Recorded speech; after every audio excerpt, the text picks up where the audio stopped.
Endi bu yerdagi salom deganning ma'nosi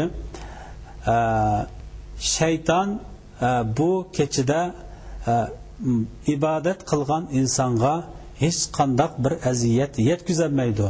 Shaytondan bu kechida ibodat qilgan odam salomat qiladi degan bo'ladi. Bu kechininki xususiyatlardan yana birisi Allah tabarak va taala bu kechida ibodat qilganlarning gunohini mag'firat qiladi. Abi Hurayra roziyallohu anhu dan rivoyat qilingan bir hadisda deydiki, "Man sama Ramazana imanan va ihtisaban ghufira lahu ma taqaddama min dhanbihi va man qama laylatal qadri imanan va ihtisaban ghufira lahu ma taqaddama min dhanbihi." Mana bu hadisda kimki Ramazan rozasini Allah'a iman etib, onunki savabını Allah'tan tilab turib roza tutadigan, Allah onunki o'tab ketgan gunohlarini mag'firat qiladi. Kimki Qadr kechisiga iymon keltirib, Qadr kechisining savobini Allohdan tilab, Qadr kechisini barpo qiladigan, bu kechida yaxshi ibodatlarni qiladigan, Allah uning o'tab ketgan gunohlarini mag'firat qiladi deydi. Biz mana bu yuqorida o'tab ketgan xususiyatlardan bu kechining naqadar ulug' bir kecha ekanligini bilib olamiz.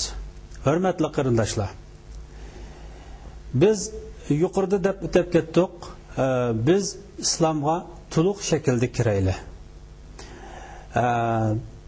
Biz Ramazondan 5 vaqt namoz o'qiydigan, Ramazon chiqib ketgandan keyin suvib qoladigan yoki Ramazondan sadaqani ko'p berib ketadigan, Ramazon chiqib ketgandan keyin suvib qoladigan bundoq musulmonlardan bo'lmaydi.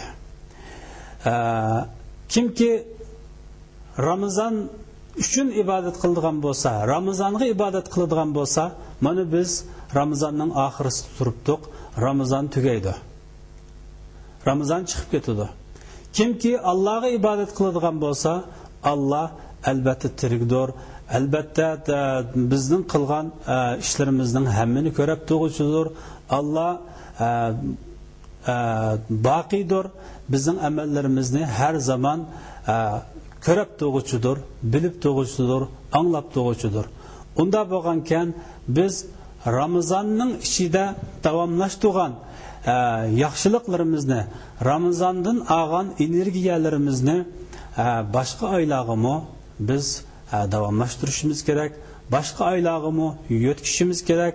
Bizning bu o'rgangan yaxshiliklarimiz, Ramazondan olgan energiyalarimiz, Ramazondan o'rgangan fazilatlarimiz cho'qim Sha'ban oyidimi, Zulhajja oyidimi, Muharram oyidimi, Safar oyidimi, mush oylarning hammasida musulmon bir insonda davomlashish kerak.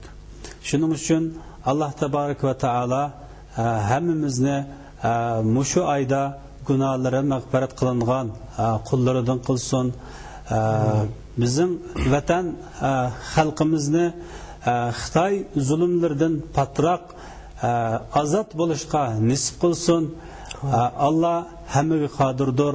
Va axiru da'vana anil hamdulillahi robbil alamin. Allah razı olsun.